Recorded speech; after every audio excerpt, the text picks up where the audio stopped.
حضرت ابو ہریرہ رضی اللہ عنہ سے روایت ہے کہ نبی اکرم صلی اللہ علیہ وسلم نے ارشاد فرمایا، صرف 3 مساجد ایسی ہیں جن کے لیے سفر کیا جا سکتا ہے، ایک مسجد حرام یعنی خانہ کعبہ، دوسری مسجد اقصی، اور تیسری یہ میری مسجد یعنی مسجد نبوی، رواه النسائی۔ سب سے پہلے مختصر طور پر مسجد حرام سے متعلق ضروری معلومات تحریر کرتے ہیں۔ مسجد حرام حضرت آدم و حضرت حوا علیہ السلام کے زمین پر اتارے جانے سے پہلے ہی کعبہ شریف وجود میں آ چکا تھا۔ فرشتے اس کا طواف کرتے اور لبیک کی ندا سے خانہ خدا کو آباد کرتے تھے۔ پھر جب حضرت نوح علیہ السلام کے زمانے میں طوفان آیا تو اس میں یہ خانہ خدا بھی نہ بچ سکا اور اس کے آثار و نقوش بھی مٹ گئے، یہاں تک کہ اللہ تعالیٰ کی مشیت کے مطابق یہ مبارک گھر غیر معروف ہو گیا۔ پھر وہ وقت آیا جب اللہ تعالیٰ نے انسانیت کی ہدایت کا فیصلہ فرمایا اور حضرت ابراہیم علیہ السلام کو حکم دیا کہ اپنی بیوی ہاجر کو اور شیرخوار بیٹے اسماعیل کو اس مکے کی وادی میں چھوڑ دیں جہاں پر باد و بوش کا نام و نشان بھی نہ تھا، صرف ایک بے آب و گیاہ وادی تھی۔ چنانچہ حضرت ابراہیم علیہ السلام نے ان کو اس وادی میں لا کر چھوڑ دیا اور واپسی میں ثنیۃ الوداع کے مقام پر آ کر یہ دعا مانگی، ربنا انی اسکنت من ذریتی بواد غیر ذی زرع عند بیتک المحرم ربنا لیقیموا الصلاة فاجعل افئدة من الناس تهوی الیہم وارزقهم من الثمرات لعلهم یشکرون۔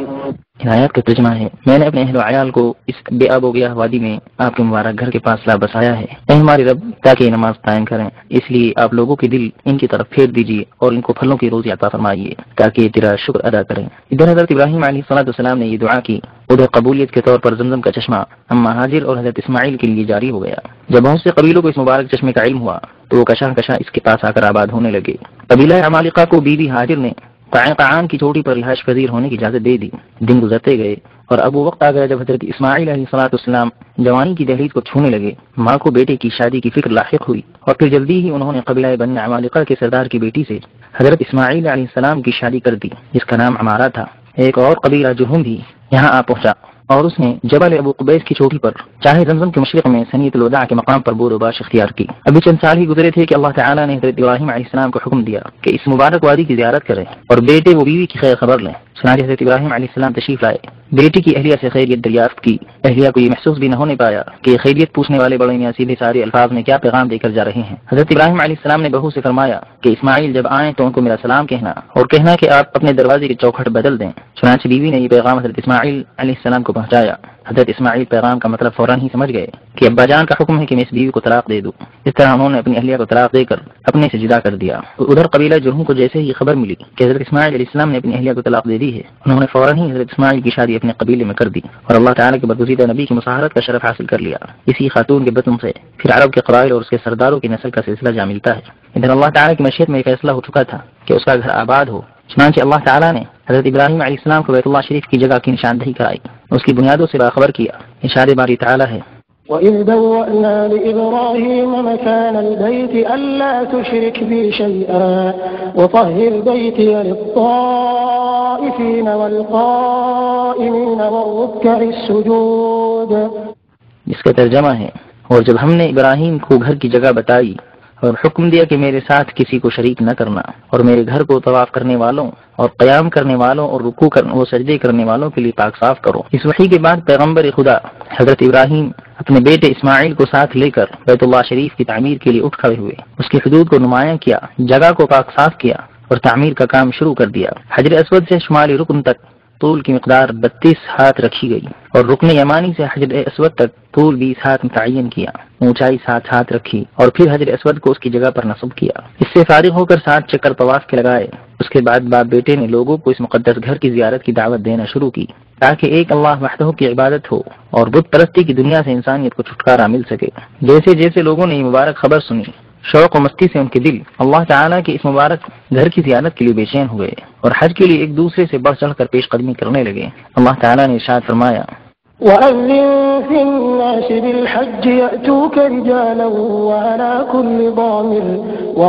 كُلِّ ضَامِرٍ يَأْتِينَ مِن كُلِّ فَجٍّ عَمِيقٍ، اور لوگوں میں حج کا اعلان کرو کہ تمہاری طرف پیدل اور دبلے پتلے اونٹوں پر جو دور دراز سے چلے آتے ہوں سوار ہو کر چلے آئیں۔ اس مبارک گھر کی تولیت کی ذمہ داری تا حیات حضرت اسماعیل علیہ السلام نے نبھائی۔ پھر ان کی وفات کے بعد اس کی تولیت کی ذمہ داری قبیلہ جرہم نے اپنے کاندھوں پر لی۔ یہاں تک کہ 3 صدی عیسوی میں جب یمن میں قوم سبا کی سد معارب کا سیلاب آیا تو یہ خانہ خدا تہس نہس ہو گیا۔ قبیلہ اسد و خزاعہ بھی شمال کی طرف ہجرت کرنے پر مجبور ہو گئے۔ قبیلہ خزاعہ نے مکے آ کر قبیلہ جرہم پر غلبہ حاصل کر کے ان کو مکے سے بھگا دیا۔ عمرو بن لحی نامی ایک شخص نے اللہ تعالیٰ کی دین حنیف کو بت پرستی سے بدل دیا۔ حاجیوں پر بتوں کے لیے قربانی فرض کی۔ طواف بیت اللہ کے ارد گرد تالی بجانے اور سیٹی بجانے کا نام رہ گیا تھا۔ ایک زمانے تک یہی حال چلتا رہا، یہاں تک کہ قصی بن کلاب بن مرہ طواف کے لیے آئے۔ یہ نبی اللہ حضرت اسماعیل کی نسل میں سے تھے۔ یہ 5ویں صدی عیسوی کی 5ویں دہائی کا واقعہ ہے۔ ان کو مکہ مکرمہ کی امور اور اس کی سرداری نصیب ہو گئی، جن سے پھر قریش کے عہد کا سلسلہ شروع ہوا اور قبیلہ قریش کی شاخیں مکہ مکرمہ کی وادیوں میں پھیلتی گئیں۔ ان کے کچی اینٹوں اور پتھروں سے بنے گھروں میں شعر و شاعری کا چرچا عام ہو گیا۔ کعبے کے آس پاس کی جگہوں کو قصی نے بیت اللہ کے لیے خاص کر دیا۔ یہ صحن کعبہ کے بقدر علاقہ تھا۔ دارالندوہ کی تعمیر کی، جس میں میٹنگ و مشورے کے لیے لوگ جمع ہوتے تھے۔ بیت اللہ کی متصل جگہ کو چھوڑ کر پھر عام اجازت تھی کہ لوگ رہائشی مکانات بنا سکتے ہیں۔ حجاج اکرام کو پانی پلانا بڑے عزت و شرف کا مقام تھا۔ اسی کے ساتھ یہ کام بڑا مشکل بھی، اس لیے کہ اس وقت مکے کی وادی میں پانی کی شدید قلت تھی۔ جرہم نے جب سے چاہے زمزم کو دفن کر دیا تھا، اس وقت سے اب تک اس کا انکشاف نہ ہو سکا تھا۔ ادھر حجاج اکرام کی تعداد میں اضافہ اور مکہ مکرمہ کی اقتصادی حالت کے فروغ کی وجہ سے پانی کی قلت ایک اہم مسئلہ بن گئی، اور قصی کی بعد ہر سردار مکہ کو پانی کی قلت کا مسئلہ پریشان کی رہتا تھا، یہاں تک کہ وہ وقت آیا جب عبد المطلب کے حصے میں سرداری آئی۔ چاہے زمزم کے متعلق معلومات و روایات معروف تھی ہی، اس لیے اب عبد المطلب نے اس کی تلاش شروع کی۔ اسی اثنا میں عبد المطلب نے خواب دیکھا کہ کوئی پکارنے والا ان کو چاہے زمزم کی نشاندہی کے لیے پکارتا ہے اور مکان معین کو کھودنے کے لیے کہتا ہے۔ چنانچہ عبد المطلب جیسے ہی بیدار ہوئے اس جگہ کی کھدائی شروع کرا دی جس جگہ کو خواب میں دیکھا تھا۔ اب کیا تھا، کھدائی کرتے کرتے چشمہ زمزم پھوٹ پڑا۔ حجاج اکرام اور تجارتی قافلوں کی آمد بکثرت ہوئی، جس کی وجہ سے 10-12 سال میں مکہ مکرمہ تجارتی مرکز بن گیا۔ جنوب میں یمن و حبشے کے آنے جانے والے قافلے یہاں سے ہو کر گزرتے۔ اسی طرح شمال میں روم و فارس کے تجارتی قافلوں کی یہی گزرگاہ تھی۔ یہی نہیں بلکہ مشرق میں ہندوستان سے تجارتی روابط شروع ہوئے تو مغربی سمت میں مصر و افریقہ کے ملکوں سے تجارتی لین دین کے معاملات مستحکم ہو گئے۔ گویا یہ تمہید تھی اشرف الانبیاء خاتم الرسل سیدنا محمد رسول اللہ صلی اللہ علیہ وسلم کے استقبال کی۔ سرور دو عالم صلی اللہ علیہ وسلم عام الفیل 571 میلادی میں اس دنیا میں جلوہ افروز ہوئے۔ مکہ مکرمہ کی پربہار فضاؤں میں آپ صلی اللہ علیہ وسلم کی نشوونما ہوئی، لوگوں سے آپ شناسا ہوئے اور لوگ آپ صلی اللہ علیہ وسلم سے متعارف ہوئے۔ آپ صلی اللہ علیہ وسلم اپنی شرافت و نیک طبیعت کی وجہ سے لوگوں کے محبوب بن گئے، امانت دار کہلائے۔ آپ صلی اللہ علیہ وسلم نے حضرت خدیجہ رضی اللہ عنہا سے شادی فرمائی۔ ابھی چند سال ہی گزرے تھے کہ توحید و رسالت کی امانت سے آپ کو سرفراز کیا گیا اور غار حرا سے نور توحید اور ملت اسلامی کی روشن تاریخ کا آغاز ہوا۔ غار حرا میں سب سے پہلی وحی نازل ہوئی۔ بسم اللہ الرحمن الرحیم۔ اللہ تعالی نے ارشاد فرمایا، اقرأ باسم ربك الذي خلق خلق الإنسان من علق اقرأ وربك الأكرم الذي علم بالقلم علم الإنسان ما لم يعلم۔ پڑھیے اپنے اس رب کے نام سے جس نے پیدا کیا انسان کو خون کے لوتھڑے سے۔ پڑھیے اور تمہارا رب با کریم ہے جس نے قلم سے سکھایا انسان کو وہ سکھایا جو وہ نہیں جانتا تھا۔ وہ سب سے پہلی وحی تھی جو رسول اللہ صلی اللہ علیہ وسلم پر نازل ہوئی اور جس کی روشنی مکے کی وادی سے نکل کر چہاردانگ عالم میں پہنچی۔ یہ دعوت اسلام 13 سال تک مکہ مکرمہ ہی میں رہی، جہاں صاحب دعوت و فخر رسول صلی اللہ علیہ وسلم کو حقد و حسد، ایذا و تکلیف کا شدید سامنا کرنا پڑا۔ آپ صلی اللہ علیہ وسلم کے خلاف قتل کی سازشیں بنائی گئیں۔ اس پر ہی بس نہیں بلکہ آپ کے ساتھ آپ کے خاندان اور صحابہ کرام کا 3 سالہ بائیکاٹ کیا۔ بالآخر حضور صلی اللہ علیہ وسلم کو ہجرت کی دعوت دے دی گئی۔ اب کیا تھا، کفار کو جیسے ہی اندازہ ہوا کہ اب محمد صلی اللہ علیہ وسلم مکہ چھوڑنے والے ہیں، سب کے سب مشرکین اکٹھا ہوئے اور سرور دو عالم صلی اللہ علیہ وسلم کے گھر کا محاصرہ کر لیا۔ ادھر یہ مکر و فریب کا جال بچھا رہے تھے، ادھر اللہ تعالی نے ان کے فریب کاری کی ناکامی کا فیصلہ فرما لیا تھا۔ چنانچہ رسول اللہ صلی اللہ علیہ وسلم معجزانہ طور پر سورہ یاسین کی آیت وَجَعَلْنَا مِن بَيْنِ أَيْدِيهِمْ سَدًّا وَمِنْ خَلْفِهِمْ سَدًّا فَأَغْشَيْنَاهُمْ فَهُمْ لَا يُبْصِرُونَ۔ پڑھتے ہوئے ان کے اوپر پھونکتے ہوئے بحفاظت خداوندی ابو بکر رضی اللہ عنہ کو ساتھ لے کر مدینہ منورہ کے لیے روانہ ہوئے۔ مکہ مکرمہ سے مدینہ منورہ کا راستہ شمال کی طرف سے تھا، مگر احتیاطی طور پر آپ صلی اللہ علیہ وسلم نے مکے کی جنوبی سمت سے سفر شروع کیا۔ ثنیۃ الوداع کے مقام پر پہنچ کر آپ صلی اللہ علیہ وسلم نے اپنی جائے پیدائش اور محبوب شہر اور مبارک و مقدس خانہ خدا کو الوداع کہا۔ تقریباً 10 کلومیٹر کی مسافت طے کر کے جبل ثور کی غار میں بقصد آرام اور دشمن کی نظروں سے مختفی ہونے کے لیے قیام پذیر ہوئے۔ حضرت ابو بکر رضی اللہ تعالی عنہ کو رسول اللہ صلی اللہ علیہ وسلم کی زندگی کی شدید فکر لاحق رہتی تھی۔ آپ صلی اللہ علیہ وسلم حضرت ابو بکر رضی اللہ عنہ کو تسلی دیتے اور فرماتے، اے ابو بکر، تمہارا ان دو کے بارے میں کیا خیال ہے جن کا تیسرا ساتھی اللہ تعالیٰ ہو؟ اللہ تعالیٰ نے سورہ توبہ میں ارشاد فرمایا، إلا تنصروه فقد نصره الله إذ أخرجه الذين كفروا ثاني اثنين إذ هما في الغار إذ يقول لصاحبه لا تحزن إن الله معنا۔ اس کا ترجمہ یہ ہے، اگر تم پیغمبر کی مدد نہ کرو گے تو خدا ان کا مددگار ہے، اور وہ وقت تم کو یاد ہوگا جب ان کو کافروں نے گھروں سے نکالا۔ اس وقت 2 ہی شخص تھے جب وہ دونوں غار ثور میں۔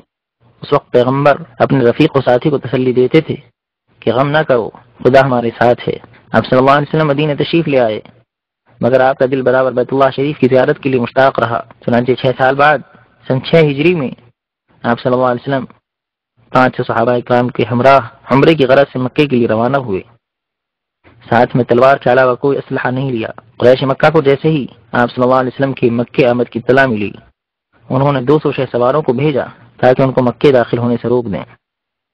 ادھر رسول اللہ صلی اللہ علیہ وسلم نے اپنے رفاقہ کو حکم دیا کہ وہ مکے کی مغربی جانب ثنیۃ المراد، جو حدیبیہ کا نشیبی راستہ ہے، وہاں کا رخ کریں۔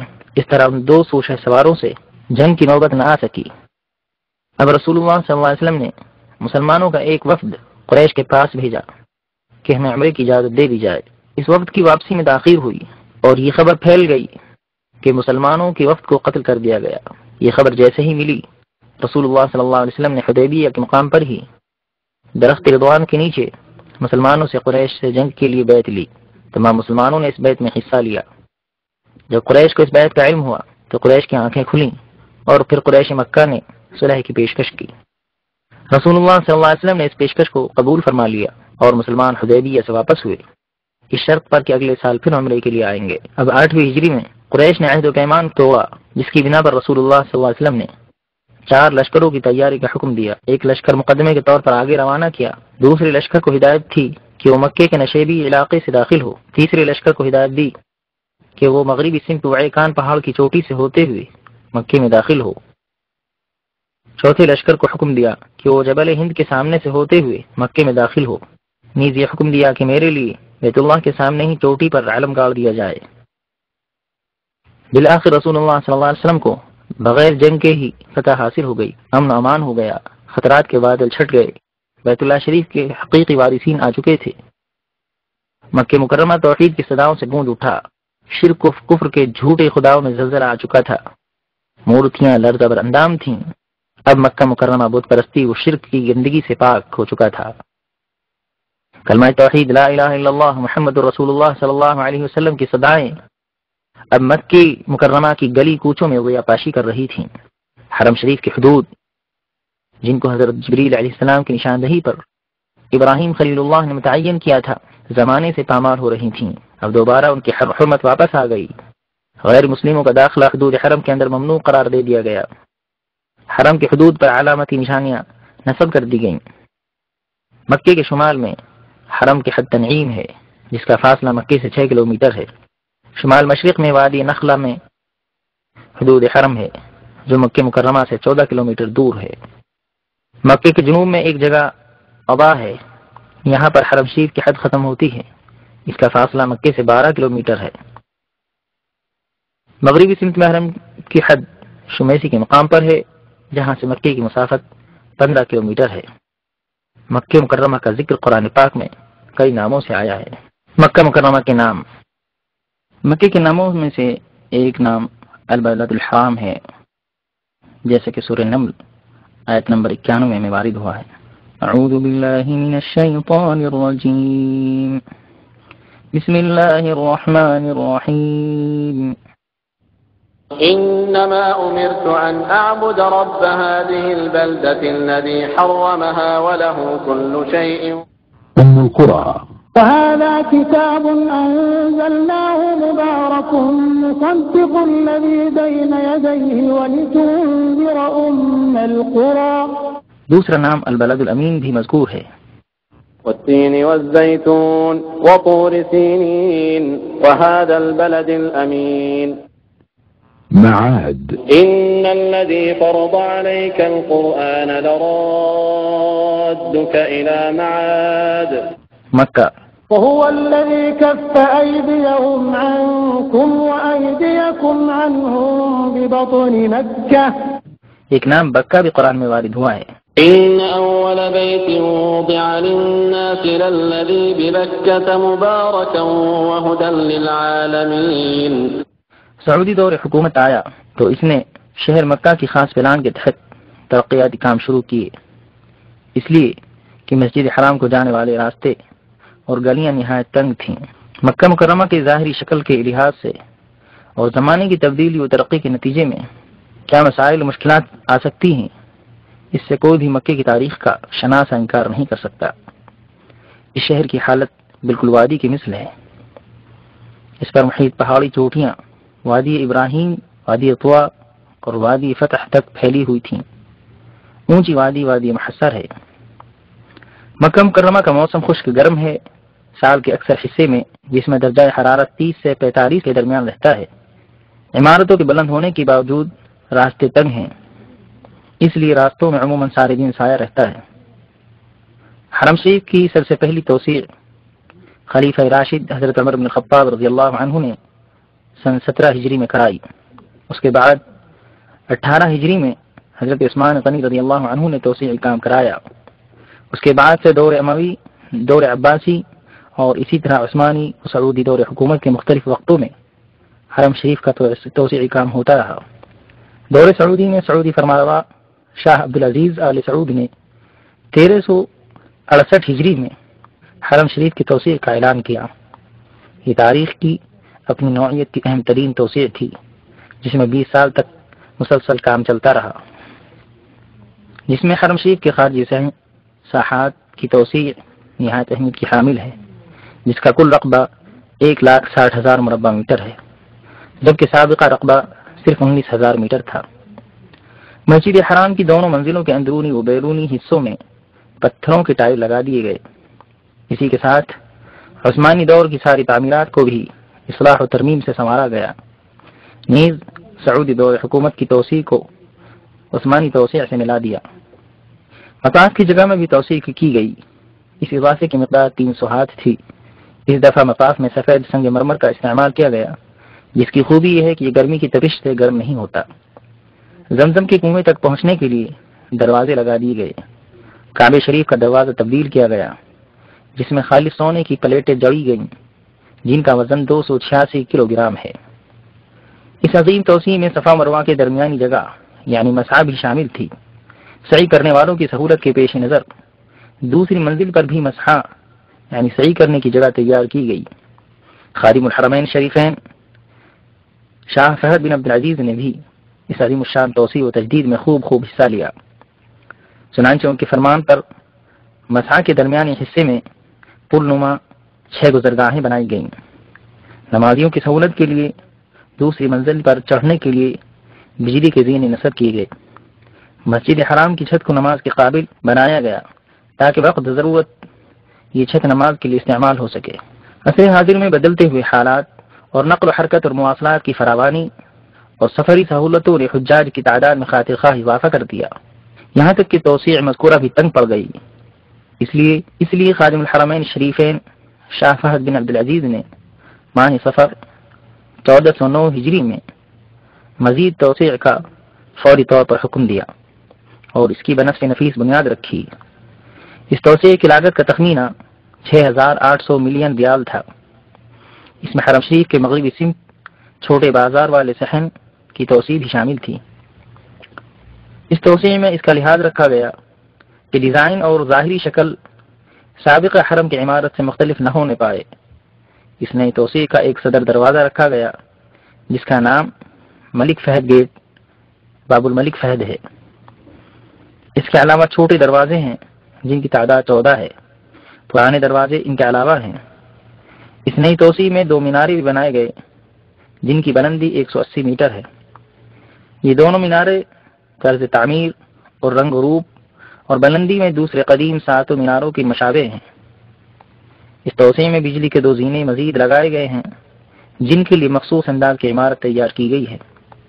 ایک شمالی جانب ہے جبکہ دوسری جنوب کی سمت میں ہے۔ مسجد حرام کے خارجی صحن یعنی ساحات کو سفید پتھروں سے مزین کیا گیا ہے جس میں گرمی اثر انداز نہیں ہوتی۔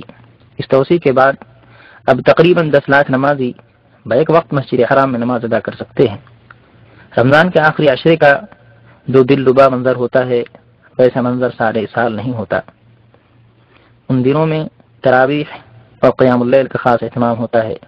لوگ خشوع و خضوع کے ساتھ اپنے رب کے حضور حاضر ہو کر بچشم نم دعا و استغفار کرتے ہیں اور مغفرت کے طالب ہوتے ہیں، اور بلا شبہ اللہ تعالیٰ کے سوا کون ہے جو مغفرت کر سکے؟ وَمَن يَغْفِرُ الذُّنُوبَ إِلَّا اللَّهُ۔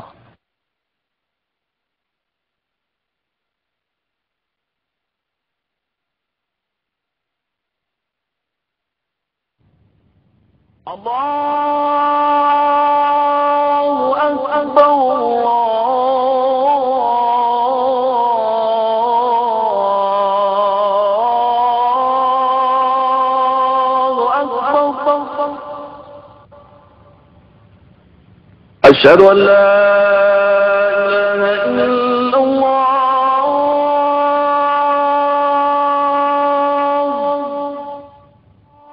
اب ہم مختصراً مسجد اقصی سے متعلق کچھ معلومات ریکارڈ کرتے ہیں۔ مسجد اقصی کی تاریخ 5000 سال سے زیادہ پرانی ہے۔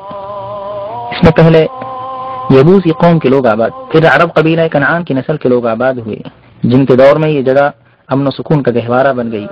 ان لوگوں نے مستقل تہذیب و تمدن کی بنیاد رکھی۔ خیر و برکات سے یہ سرزمین بہرور ہوئی۔ زیتون کا درخت محبت کی علامت اور امتنان و تشکر کا رمز تھا۔ اس سب کے باوجود یہاں کے باشندوں نے 25 سے زیادہ مرتبہ دشمنوں سے مقابلہ کیا مگر ہمیشہ فتح یابی نصیب ہوئی اور یہ لوگ بآرام و سکون رہتے رہے۔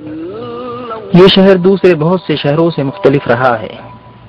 یہ محتم بالشان مقام ہے جہاں سے براہ راست زمین سے آسمان کا کنکشن جڑا تھا۔ پاکیزگی کی لہریں بھی یہاں سے اٹھی تھیں۔ یہاں سے آسمانوں کا سفر کرنے والے مسافر کی ضیاء پاشیاں عاشقوں پر ہی نہیں بلکہ شجر و حجر تک پر پڑیں۔ شب معراج کے بعد سے اس مقدس جگہ کی اہمیت مسلمانوں کے نزدیک دوچند ہو گئی تھی۔ اب یہ صرف قبلہ اول نہیں بلکہ نقطۂ معراج حبیب صلی اللہ علیہ وسلم بھی تھا۔ اس کی محبت اہل ایمان کے دلوں میں گھر کر چکی تھی۔ اس کی زیارت کا شوق دل میں رچ بس چکا تھا۔ اس شہر مقدس نے وہ منظر بھی دیکھا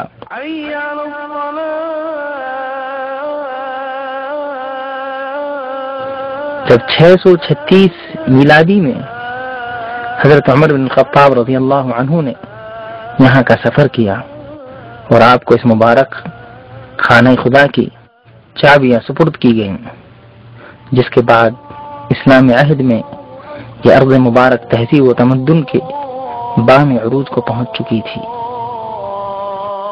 اور ایسا کیوں نہ ہوتا، آخر اس کے فاتح اول رہبر اعظم حضرت محمد رسول اللہ صلی اللہ علیہ وسلم کی ذات اقدس روح رواں تھی۔ حدیث شریف میں فرمایا گیا،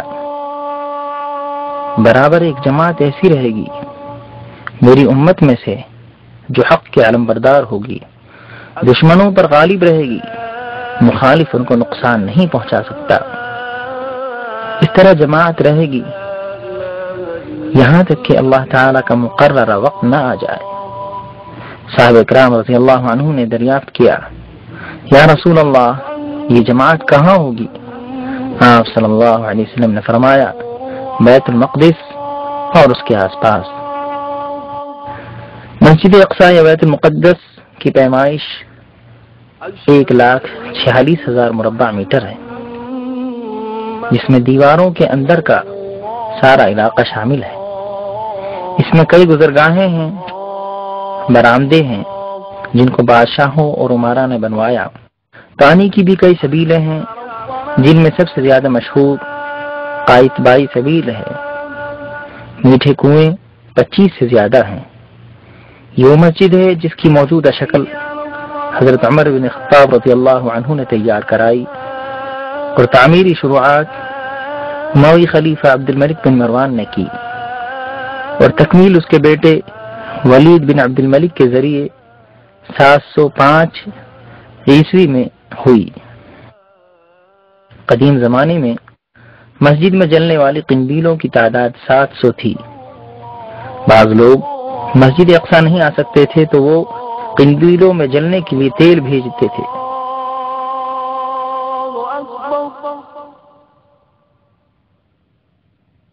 أشهد أن لا إله إلا الله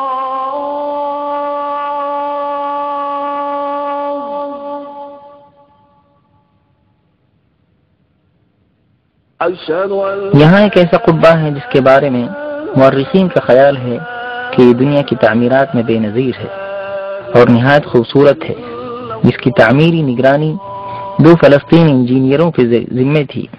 رجا بن حیا الکندی ریان کے باشندے تھے اور یزید بن سلام قدسی کے رہنے والے تھے۔ یہ 691 عیسوی کا واقعہ ہے جو عبد الملک بن یہ 691 عیسوی کا واقعہ ہے جو عبد الملک بن مروان کا زمانہ ہے۔ اس دور میں اموی سلطنت کا شعار ترازو تھا۔ قرآن کا دل سورہ یاسین شریف مسجد اقصی میں نہایت عمدہ طریقے پر کندہ کی گئی ہے۔ مسجد اقصی کے 10 دروازے ہیں۔ پرانے قدس شہر کے دروازوں کی تعداد 7 ہے۔ ان کے علاوہ مسجد اقصی اور شہر کے کچھ ایسے دروازے بھی ہیں جو بند ہیں۔ شہر کی خارجی حفاظتی دیواریں یعنی فصیلیں 17 دفعہ سے زیادہ منہدم ہوئی ہیں، مگر پھر جلد ہی دوبارہ تعمیر ہوتی رہی ہیں۔ مسجد اقصی کی تعمیر آخری بار 1546 عیسوی میں سلطان سلیمان قانونی کے ذریعے عمل میں آئی۔ 4 جانب اذان خانے بنائے گئے ہیں۔ برجوں کی تعداد 34 ہے۔ یہاں کی در و دیوار میں خیر و برکتیں مشاہد و محسوس ہیں۔ اذان خانوں کی خوبصورتی بھی قابل دید ہے۔ 30 جولائی 1980 عیسوی میں اسرائیلی کنیسے نے یہ اعلان کیا کہ قدس شہر اسرائیل کا پائے سلطنت ہمیشہ کے لیے بنایا جاتا ہے۔ اس قانون کی حمایت تمام پارٹیوں نے کی۔ أشهد أن لا إله إلا الله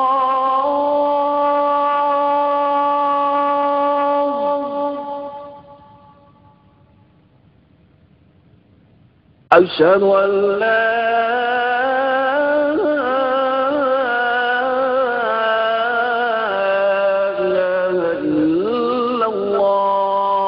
تدافع عن المدينة الثالثة في الإسلام بكل ما تستطيع ولن تبخل عليها بدم۔ ہم مسلمان اسلام کے اس تیسرے مقدس و محترم شہر کی مدافعت کرتے رہیں گے، اس کے لیے چاہے جو بھی قربانی دینی پڑے۔ اس 100 سالہ دور میں مسجد اقصی کو دفتروں کے طور پر اور قبہ صخرہ کو کنیسہ کے طور پر استعمال کیا جا رہا ہے۔ مروانی مصلی کو استبل بنا دیا گیا ہے۔ اذان کی آوازوں سے مسجد اقصی محروم ہو چکی ہے۔ اللہ کرے وہ دن آئے جب اس مقدس شہر کو کوئی مرد مجاہد غاصب یہودیوں کے چنگل سے آزاد کرائے، جس طرح سلطان صلاح الدین ایوبی نے مارکہ حطین کے بعد 1187 عیسوی میں اس کو آزاد کرایا۔ توحید کا علم بلند ہوا اور فاتح لشکر محمدی کے ساتھ یہاں پھر ایک مدت کے بعد صلاح الدین نے اپنے رب کے حضور جبین نیاز کو جھکایا۔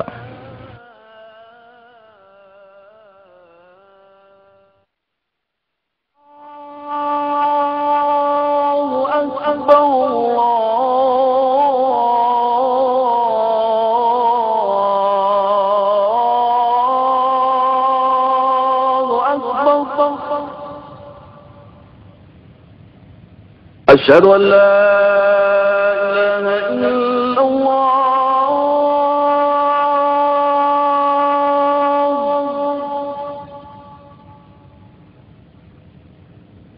أشهد أن لا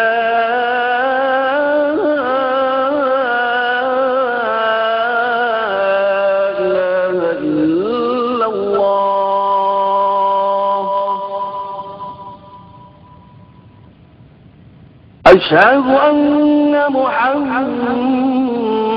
رسول الله.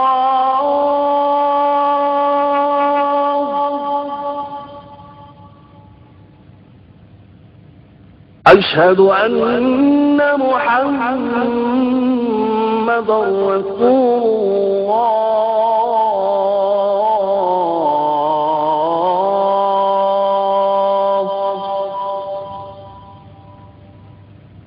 حي